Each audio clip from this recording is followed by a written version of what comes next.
You're listening to Sienas Soliloquies. A soliloquy is a part of a play where the character speaks their thoughts and feelings out loud regardless of those around them. The purpose of this is to reveal important information or to learn more about a certain character. But we hope for this podcast the information uncovered encourages you to speak your truth regardless of who is around. Hey everyone, welcome back to Sienas Soliloquies. If you haven't heard last week's episode, Why You Hate History, please check it out. I try to give you a brief explanation of why we have a disconnect to history and why it is such a bore to learn. And as always, everything stated in this podcast is for entertainment purposes only and boils down to just me and my opinions. That's why it's called Sienna Soliloquies. All in all, when you're listening, I hope that if nothing else, you feel inspired and leave with something that gives you a boost to speak to who you are and to always step into your truth. All right, y'all, just want to let you know that this is part one of a two-part episode, maybe a three-part episode. We'll see how it goes. But this is part one of how in the hell are we going to get it together? All right, y'all, let's just get straight into it. Let me recap my week for you. As a teacher, if you don't know, I am a teacher, and I am a teacher that is actively currently in the process of trying to leave my damn job.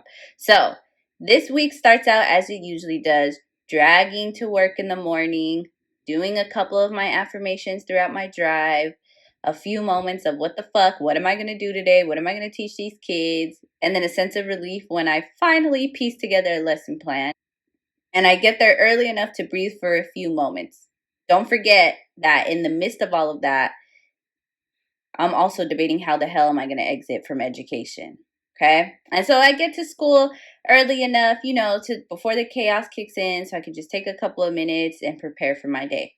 At some point, I want y'all to know I'm only 2 weeks into the school year. At some point, 2 weeks into the school year, I have decided that, you know what, I have had enough. The kids are not that bad. They're not really doing anything that's kind of crazy. They're not doing anything that's just like, oh my God, this is ridiculous. I've just had enough.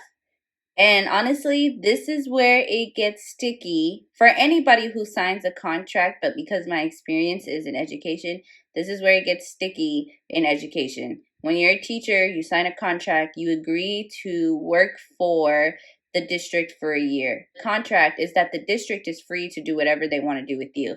So your principals, your whoever's in charge of you, they can release you without any confirmation, without any notice or anything like that. So that is cool for them, but you don't have that same flexibility, essentially. So if you try to quit as a teacher, what usually happens is education is very vindictive. So they will come for your license and they will make it as hard as they can for you to ever come back into the classroom. So that's just a little preview information. So when you talk about teacher shortages and you talk about teachers who are leaving the classroom, leaving mid-year, leaving in the beginning of the year, leaving at the end of the year, the ones who make it to the end of the year, it's because they might want to come back. The ones who are leaving in the middle or in the beginning, they don't give a fuck. And you should know that, and you should understand that teachers are leaving because they are so damn tired that they are willing to take a sanctions on their license, which restricts them teaching anywhere in that state for a certain period of time. So anyways, back to it. I have kids who just feel like they can say whatever they want to each other. I have kids who kind of just like, kids being little a-holes, essentially. So, especially high school. So, I just decided it doesn't matter. I feel like I deserve better than this, and I don't need to deal with that. So, I make it known that I'm giving my termination letter, and I'm just going to exit out gracefully. It's 2 weeks into the school year, not that big of a deal. And I am not, obviously, if you're in education, you know that that's not how it goes. You wish it could be that easy, but it's not. Essentially, I'm met with a hard no, a hard concrete no, and it will not be acceptable. And there's going to be a lot of crap that comes with it. So fine. So I agreed to stay until I find a job, which I'm mad about now because that's not what I said in the first place. So why am I going against what I said? Whatever. Conversation for another day. Podcast for another day. So anyways, so this is where I'm at. So I'm told that I have to stick it out because of the connections. So let me make this clear before I say this. Then I had someone else come to me and say, you should stick it out because of the connections and power and what it could do for me. It could be really beneficial for me in the future if I choose to stay in education. So this leads me to our topic today. Are we really just supposed to give in because someone has power? Are we really just supposed to bow down because that's just how it goes? That's just how society is. And because this person is so well connected in this circle, so therefore we just have to stay and suck it up. Especially when you are on the cusp of starting to believe in yourself and your own power and start listening to what you actually can do. You actually start listening to yourself and believing that you could really do anything that you want to do.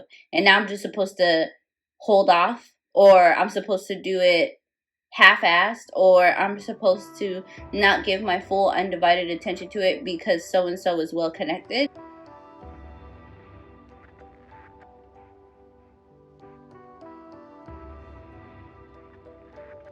Don't get me wrong. I have love for my students, but the actual occupation that is teaching is draining, and it's draining my potential, and it's draining my livelihood.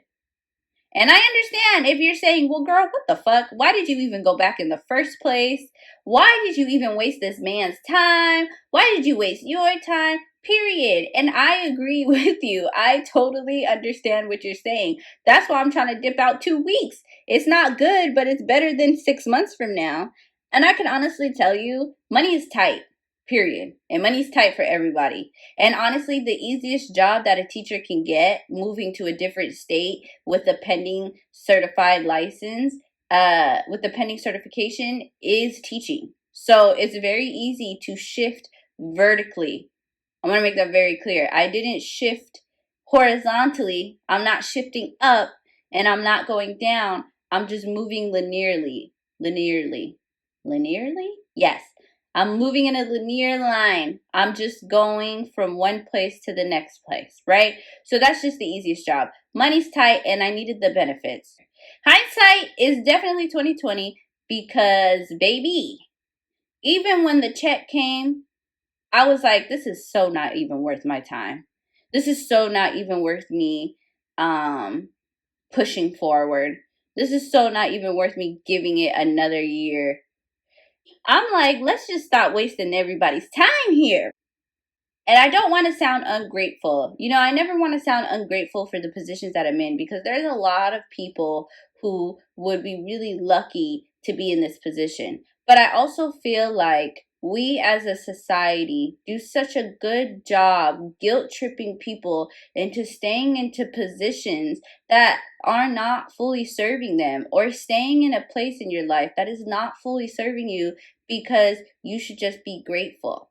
And you know, this comes with the generational thing too, because like usually when I talk to older people, some older people, and I want to say this, shout out to all the veteran teachers that don't give a fuck. The reason why y'all are so real is because y'all are close to retirement. It's always the veteran teachers that I have had in my life from my first year teaching to my third year teaching that have always said, if you want to go do something, go do it.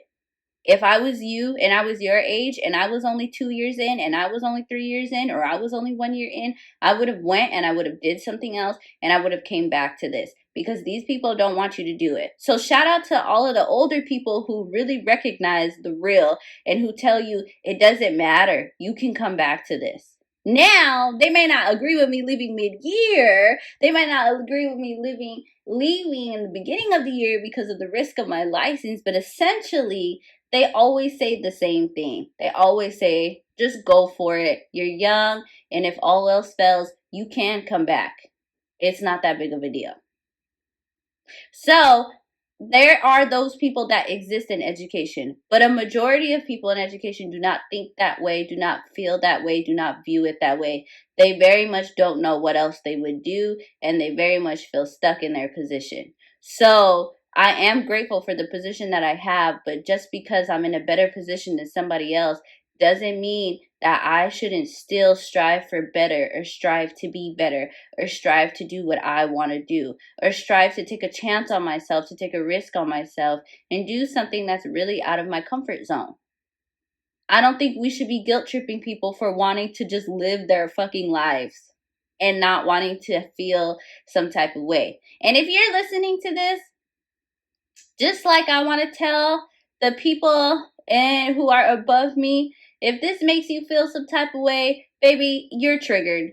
Go talk to somebody else about it, because it's not my fault that at my age, my moves and what I want to do makes you uncomfortable. So therefore, you feel like, oh, well, maybe you shouldn't do that, or maybe you should think about it, or maybe you're just ungrateful. No, go talk to a therapist about it. Go talk to yourself about why you're so mad that somebody else is choosing to do something with their life. Because I want to say that I was met with those same conversations. Well, I was your age before, and I understand what it feels like, and da-da-da-da-da, but I stuck it through, so you have to stick it through, because I know that it can get better, it can be better. Baby, I'm not you. And that's what y'all don't understand. And I feel like if we just realize that people were operating from a place of projections most of the time, especially when you want to go out and do something, you would realize that you're not going to keep wasting your time pleasing people, no matter what they carry. So in some situations, some people are very powerful and they will fuck it up for you. That is the truth. And some people will make people's lives hell. I agree. It is very true. It does happen. But I feel like at some point, do you let the fear of that person or the fear of what could be negative continue to control you? Or do you decide, I'm not dealing with it? Do you decide that you are divinely protected, divinely guided, divinely spoken to, divinely walking into any and everything that you do so damn bad that it doesn't matter who or what comes your way? You are going to take it head on and be your true self.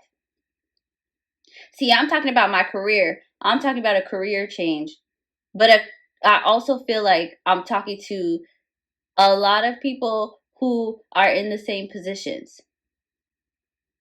Not with their careers, just like in their lives. Some people are very satisfied with their career, but maybe they're not in a great relationship. Whether it's romantic or not, whether it's friendships, whether it's your own mental health. So that's what I've been thinking about. And that's what I've been really weighing on. And if you believe, that's what I've been praying on, been meditating on, and really trying to like speak to that, and really trying to like bring that power really forward and bring that power in front of my insecurities. Because just because I'm insecure and just because I feel some type of way doesn't mean I'm still not going to go for what I want to go for. And that's what makes the difference. Okay, y'all, this was part 1 to finding out what the hell are we going to do with our lives. So we're going to talk next week about the steps that we should take and the things that we should do. Once again, this podcast is only for entertainment purposes. I am not licensed in anything except teaching social studies. So don't take everything I say now, but think about it and see if it applies. If it works, it works. If it's not, then it's meant for somebody else. I will gather my resources. I will gather my expert opinions, and I will come to you next week with part 2. Thank you so much for tuning in. Please like, share, and subscribe.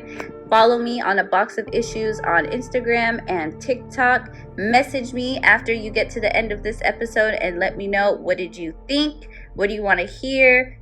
How do you feel about this conversation? Love you guys. Talk to you later.